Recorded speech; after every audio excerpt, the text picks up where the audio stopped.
Alors, mon nom est Jean-Jacques Langendorf. Je suis né avant-guerre, donc en 1938, près de Genève, et j'ai fait une carrière d'historien militaire, d'archéologue et de romancier. Donc, d'une part, j'ai écrit des bouquins très nombreux sur la pensée militaire. Entre autres, je suis le biographe du général Dufour, et nous le trouvons précisément dans sa villa actuellement.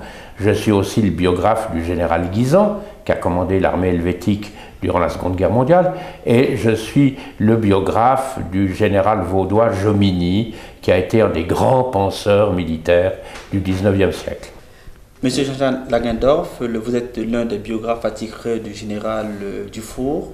Pourquoi la nouvelle génération s'intéresse moins à ce genre de personnage? Oui, c'est le problème, je crois, qui est européen ou qui est même universel, c'est que vous avez l'enseignement de l'histoire n'est plus vraiment pratiqué dans les écoles. Il y a une espèce de paresse intellectuelle dans la mesure où on se dit on va trouver tout ça sur Internet, donc il suffit d'aller voir sur Wikipédia. Ce qui est justement vrai aussi, non? Ce qui est absolument vrai. Mais Internet ne vous donne pas la dimension critique qu'il faut avoir quand on interroge l'histoire, n'est-ce pas? Et là, il faudrait avoir même un background philosophique pour voir exactement la véracité de cette histoire, ce qu'on nous raconte. Donc interroger d'une manière critique l'histoire, et ça, vous ne l'aurez pas par Internet. Vous avez peut-être une discussion qui peut s'ouvrir. Mais la faute à qui? La faute à qui? Est la faute d'une part à la toute-puissance d'Internet, si vous voulez, on ne peut plus l'éviter, il est là, il faut faire avec. Et puis la faute aussi, je pense, et ça vaut pour la philosophie, ça vaut pour les langues anciennes, à un utilitarisme complet. Il faut nous fabriquer des élèves formatés qui peuvent s'introduire le plus vite possible dans l'économie et qui peuvent nous donner du rendement. C'est ça qui compte. Mais quelque part, c'est quand même positif de manière générale, c'est-à-dire on a une connaissance assez générale des choses, mais aussi avec des spécialités beaucoup plus pointues. C'est quand même quelque chose de positif si l'école va dans ce sens. Oui, mais si on a trop de spécialités pointues, comme vous dites, on perd la vue d'ensemble.